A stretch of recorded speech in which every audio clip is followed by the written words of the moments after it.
From the CPRE Knowledge Hub and cprehub.org, this is Research Minutes, a deep dive into new and important research in the realm of education. I'm Michelle Goodwin. Today we look at the National School Lunch Program, which provides free or reduced price lunch to more than half of all American public school students each year, based on economic need.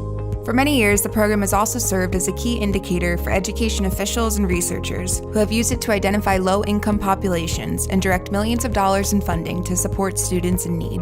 Title I funds go to school based on free lunch enrollment. So states that fund schools based on their enrollments and then provide extra funds for enrolling poor students always also use free lunch. But a new multi-state study of education records, household income, and census data has found that this key indicator, used for decades to guide vital resources, may not be as valid as it seems. There are poor kids who aren't getting the meals that they ought to be getting, and there are kids whose annual income isn't so very low who are enrolling in free and reduced price lunch. Whenever we're trying to direct resources toward economically disadvantaged students, we've got a problem right now. We're not doing it well. Today we welcome the lead author of that study, University of North Carolina researcher Thurston Domina. Domina sits down with CPRE Research Director Jonathan Supovitz to discuss his findings, which include a surprising correlation between lunch program enrollment and student achievement.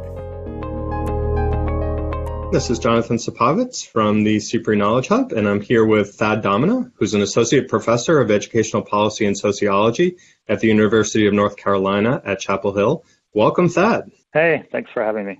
You and 6 other co-authors, including Nikolas Pharris-Ciurej of the United States Census Bureau, just published an article in September of 2018 in Educational Researcher, and it was called, "Is Free and Reduced Price Lunch a Valid Measure of Educational Disadvantage?" This caught my eye because virtually every quantitative evaluation that I see of student impacts of a policy or a program uses student receipt of free and reduced lunch as an indicator of poverty in their analysis. It's a really common way to control for or try to adjust for differences in student poverty rates. That's important because it's an effort to isolate the impacts of the program or the policy. Just to start off, can you just tell us a little bit about this free and reduced lunch indicator and where it comes from and what its history is? I looked at a decade's worth of Ed Researcher articles. There were 58, I believe, that used some measure of socioeconomic background for kids or schools, and like 70% of them used free and reduced lunch. It's everywhere in our research. And of course, its origins have nothing to do with research. In 1946, after World War II, the military complained they were worried because they realized that far too many recruits that they were bringing in were malnourished, and they were worried about extreme poverty, not because they were worried about inequality, but because they were worried about having a fighting force. So there was an idea that we ought to do something about nutrition, and particularly child nutrition. And so the National School Lunch Program was born in 46 as a sort of a national effort to make sure that kids at least have one good meal during the time in which they're in school. From the beginning, the school lunch program was means tested. So we don't give free lunch to every kid in American schools. We give free lunch to kids who are poor or near poor. Eligibility is pegged around the federal poverty line. And so if you're come from a household where your annual income, where you report an annual income that's less than 185% of poverty, you qualify for reduced price lunch. And if your household income is less than 130% of poverty, you qualify for free lunch. Off the top of my head, 185% of poverty is around $35,000, and 130 times poverty is around $25,000. So we're not talking about eligibility for the truly poor, but for sort of lower middle class and below. How many kids receive this? There are 30 million kids annually who get lunch at school. About 55%, I think, of American public school kids receive free or reduced price lunch at a given point. Do parents have to sign up? Yep. When you enroll your kid in school in the fall, you'll usually get something home with them or in the mail, a form that asks you to report your income. So you report your income in continuous dollars based on your last month's income. It's prescriptive. It describes income from various sources, earnings, farm, business. So it's a fairly broad definition of what your household income is. And based on that report, schools formulaically determine who's eligible and enroll people. In most of the research that I've done, I can go to a district and I can ask for background characteristics on kids, and that would include their receipt of lunch assistance or free and reduced lunch. But you had some other data that you used in your study. So can you talk a little bit about the data that you have?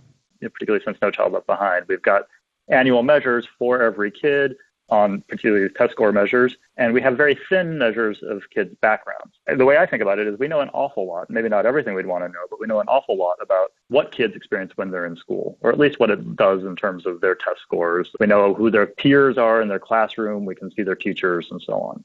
Much more than we did even when I started doing this work, 15 years ago. But that's all confined to the 9 months that kids are in school and the 6 or 7 hours a day.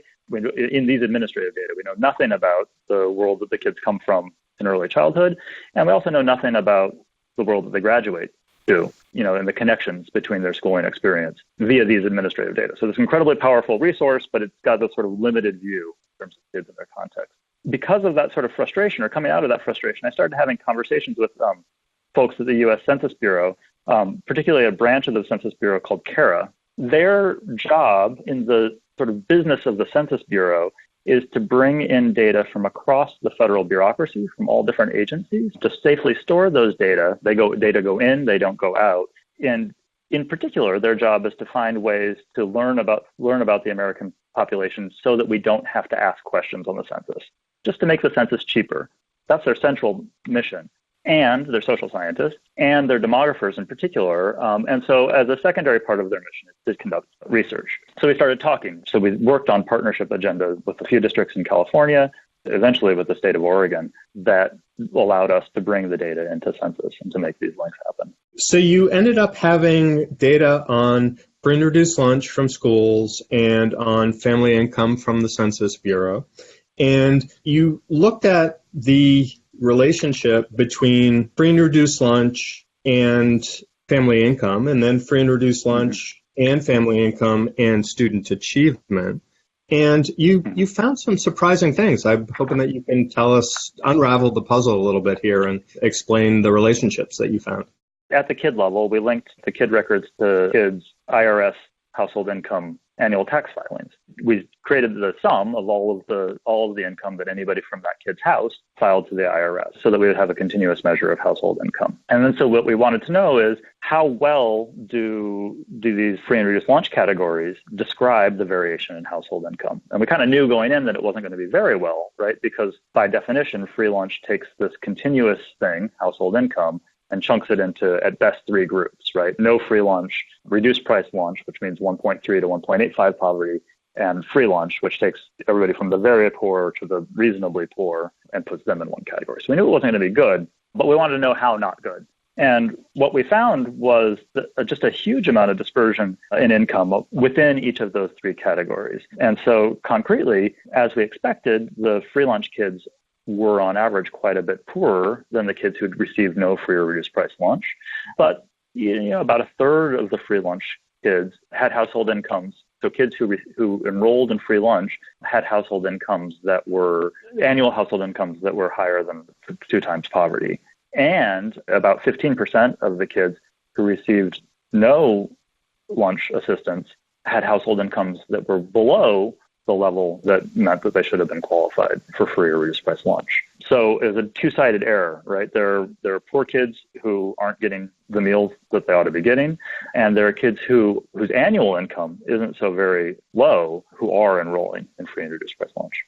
Before we go to other results, what do you make of that? Maybe there's a stigma attached to receiving lunch in schools, and so even if kids are eligible, they might not want their parents to report them as eligible. So what are some of the things that you think are going on behind that?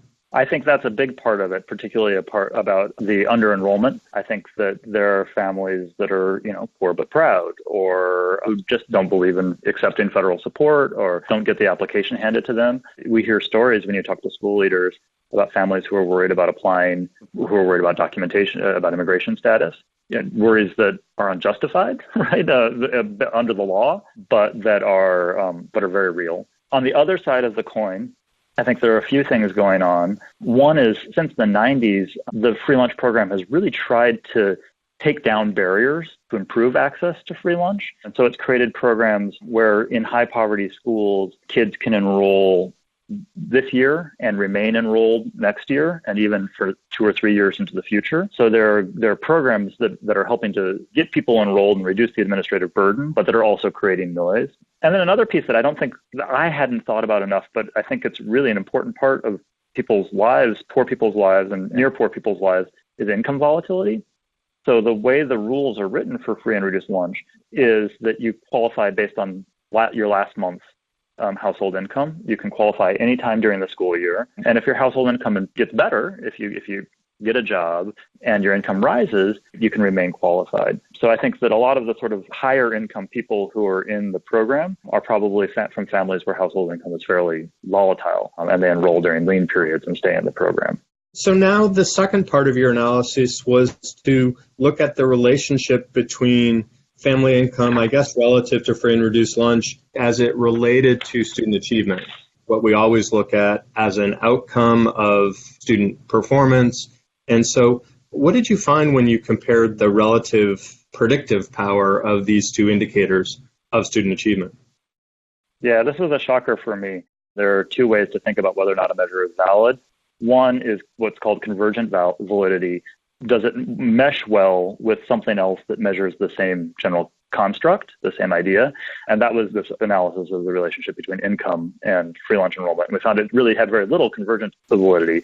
The second one was what's called predictive validity. We know that poor kids, we don't think they should, we know that they do tend to perform less well than their peers on standardized tests. How predictive is free lunch of achievement, and what kind of information does it give net of household income? So my thinking doing this analysis, as I sort of sat down and entered the code and waited for the numbers to come up, my prediction would have been that because free lunch is capturing household income but capturing it poorly, if we look at the relationship between free lunch and achievement net of household income, it would wash it away, right? That household income would be the thing that predicted, and this poor measure of household income, free lunch, wouldn't predict achievement. That was my guess, and that's not at all what we found. We found that household income matters net of free lunch, but that kids who receive free and reduced price lunch were doing worse than kids with similar annual IRS reported household income, net of the household income and net of a bunch of other controls. We couldn't make that go away. The free lunch was providing information about kids' academic experiences or their achievement that household income didn't. I still don't know entirely what to make of that. So you put those two findings together, what you learn is that free lunch is a pretty poor measure of socioeconomic disadvantage, but a better measure of some nebulous thing that I don't understand that's educational disadvantage than household income.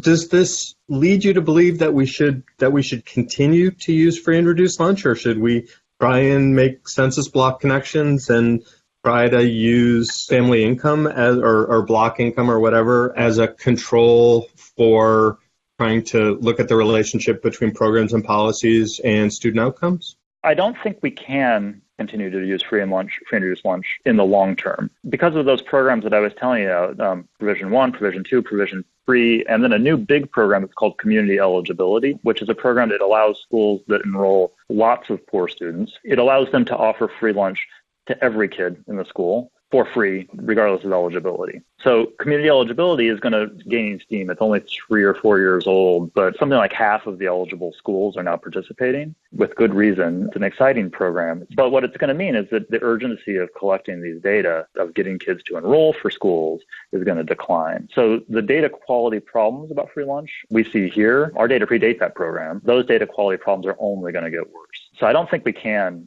keep using these data going forward. But I don't know what the alternative is, to tell you the truth. And let me tell you that just as an aside, that there's a problem that's bigger than the one that matters to educational researchers. But it's also a problem for educational policy because Title I funds go to school based on free lunch enrollment. States that have weighted per pupil funding, so states that fund schools based on their enrollments and then provide extra funds for enrolling poor students, always also use free lunch.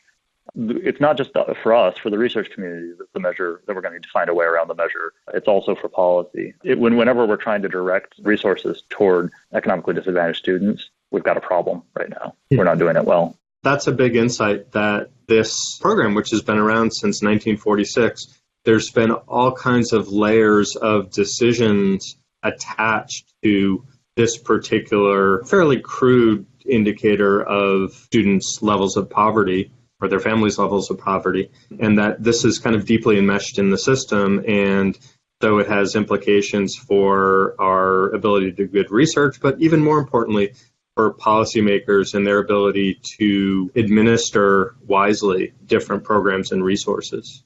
Yeah, no, I mean, it seems like it's a crucial issue. I mean, I think in education, many of us, all of us care deeply about inequality, right? And we see our job is to sort of try to make a more equal society. And I just don't think we can do that job well if we're not measuring socioeconomic inequality in our schools better than we are. Yeah, but this is the point where I get like I have to throw up my hands because I don't really know a good alternative.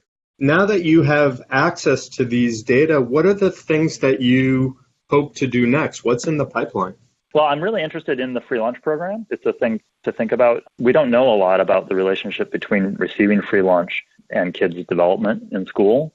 I know, from the literature that malnutrition is horrible for kids, right? So getting meals to kids who need meals is incredibly important. But I also know from spending time in schools that the way free lunch is often administered does carry stigma. So if you spend time in an elementary school that's socioeconomically diverse, what you'll often see when you're in the lunchroom is the kids who bring their lunch from home go and sit down first, while the kids who buy lunch or receive lunch, hot lunch from school, stand in line. In many diverse schools, socioeconomically diverse schools, that's just overlaid with class. No one would eat school lunch if they didn't have to, right? The way we do school lunch today. And so that creates the social distance between the poor and the non-poor kids. And so I'm not convinced that the way we administer school lunch helps kids and helps the kids that it's intended to help. And so that's something that I'm interested in studying. And then another piece of the work that we're doing, because we can see teachers as they move around across schools, and we can also see what teacher labor markets look like. What happens to teachers when they leave teaching? Are they leaving to go to better jobs? Are they leaving to go to places to teach in places where the pay is higher? Or are they leaving to go to places where the living is cheaper? What do teacher life courses look like? I love the way that you have taken this measure of free and reduced lunch and you're following the breadcrumbs, so to speak, and trying to unravel some of the really important social and policy problems that are either impeded or made available by the access to these and other data. And so I've really appreciated our conversation, and I hope that we can continue it as you produce more findings from you and your team. So Thurston Domina from UNC Chapel Hill, thank you so much for joining us today. Thank you. It's been a lot of fun. Thanks for listening to Research Minutes, presented by the CPRE Knowledge Hub. For more episodes or to subscribe, visit us at cprehub.org. That's cprehub.org. To share your thoughts on today's episode or suggest